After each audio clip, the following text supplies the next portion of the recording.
Welcome back to the channel, Modeling Maestro here. It's time to finish up the Hasegawa F-8E in 1/48 scale. In the last video, the painting was completed and some of the insignia was painted using masks made with my cutter, the Silhouette Cameo 5. A link to this product can be found in the description below. I next applied Tamiya X22 gloss. Currently, this is my go-to gloss product. I like to lay it on thinned 50/50 with Mr. Leveling Thinner. I'll usually spray 2 coats, both of them applied fairly heavily. After allowing the gloss to off-gas for a few days, I was ready to apply the decals. Here I am applying a few of the no-step signs found on the wings. After the decals dried, I applied another coat of Tamiya X22 gloss in preparation for the oil wash. Now it is time to add the oil wash in the panel lines and rivets found on the model. My preferred wash is a mixture of Winsor & Newton artist oils thinned with terpenoid. I mix black and white to create a lighter gray color. A pure black wash against the light gray and white would look far too unrealistic. I apply the wash with a soft brush. I find that the more terpenoid that is applied to the oils, the faster the wash dries. However, the pigment will be weaker and most likely to lift out of the crevices and panel lines. You will know when the oil wash is dry when it takes on a flat appearance. If it is glossy, it's still wet. Once the wash is dried, I use Q-tips to gently remove the excess from the surfaces, leaving the remnants in the panel lines and other details. I will also use a paper towel to wipe away large areas of excess wash.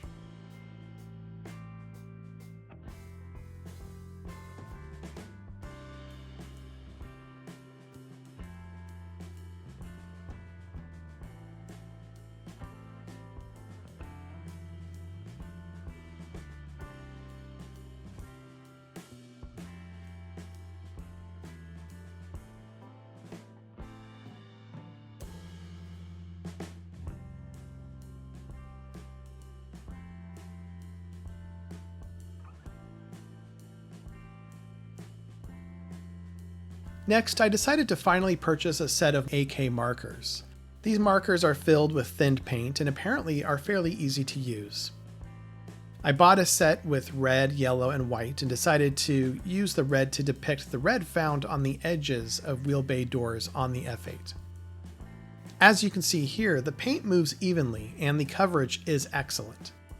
This marker allowed me to complete this task in a fraction of the time that I would normally spend using paint on a brush. A link to this set can be found in the description below. After the paint dried, I coated all of the smaller details with gloss and again applied an oil wash.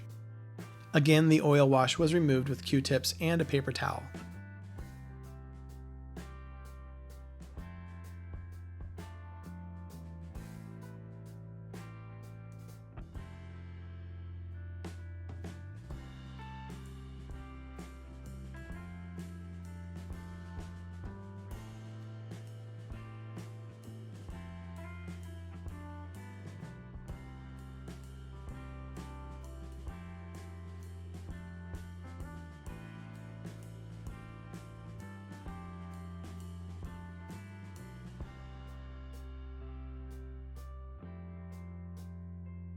I'm an Amazon associate. That means if you use the Amazon links in my video descriptions to purchase kits, tools, or equipment featured on the channel, I will earn a small commission at no extra cost to you. This is a simple way to support this channel while picking up the items you already need.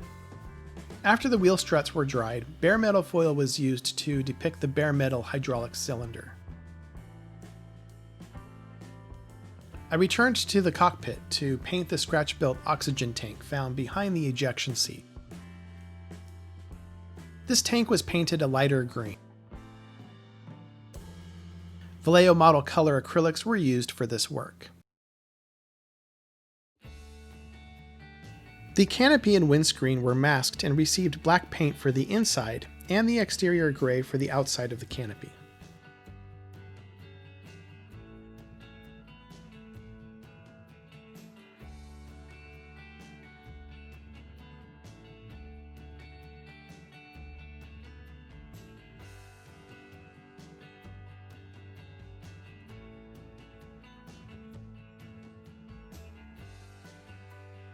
The model next received a few coats of Tamiya Flat Clear, and now the model is ready for some weathering. I again use Winsor & Newton artist oils to depict color fading, grime, and streaks found all over Navy aircraft. I will typically use a combination of white, light gray, and dark grays to create a variety of shades. Here you can see these shades being used all over the surface of the model.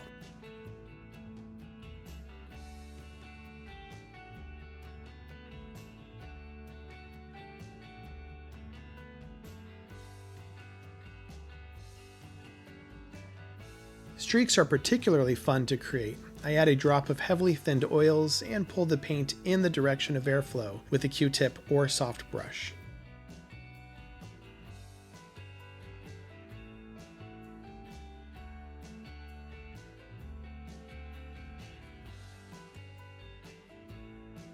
Next, I decided to depict the grease maintenance crews would add in front of the 4 guns of the F-8. When fired, gases from the guns blasted across the forward fuselage and into the airflow. The residue would bake onto the aircraft's glossy paint and was pretty difficult to remove. To make post-flight cleanup easier, many maintenance crews spread grease on the painted skin immediately forward of the gun ports before combat sorties or gunnery missions. Instead of the residue sticking directly to the paint, it became embedded in the grease. After the mission, the crew simply wiped away the dirty grease and reapplied a fresh coat. This material often looked yellow or orange and was applied liberally. A mixture of this grease along with residue from the gun smoke creates a very interesting effect and one that I think brings some realism to the model. Just a reminder, if you're enjoying this content, please leave a like, leave a comment, and subscribe. Next, it was time to tackle the ejection seat. I purchased a quick boost resin seat and started to clip away the excess material.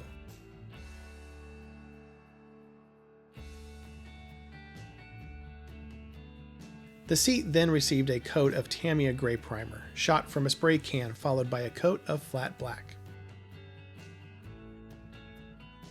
I used Vallejo model color acrylic paints to color the various details found on the ejection seat. A light gray was used for the seat belts and harness.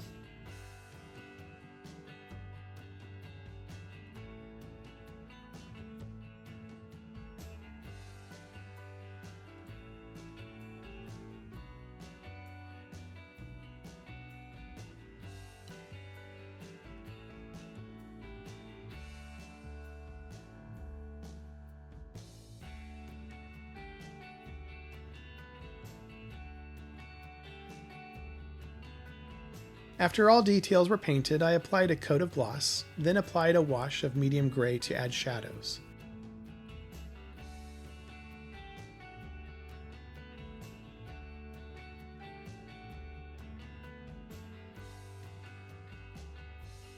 The ejection handles provided in the kit were a strange shape compared to my references. I went to an old F-14 kit I had lying around for parts and found one that looked much better. I sprayed the handles white, then yellow. With a fine brush, I painted the black stripes using Tamiya XF1 thinned with Mr. Leveling Thinner. The process is tedious, so I wasn't able to film well enough to use in this video. But here is the result. I have tried many different methods for depicting these stripes, but ultimately feel careful brush painting looks the most real. Finally, I placed a drop of PVA glue to the cockpit tub and positioned the seat in place.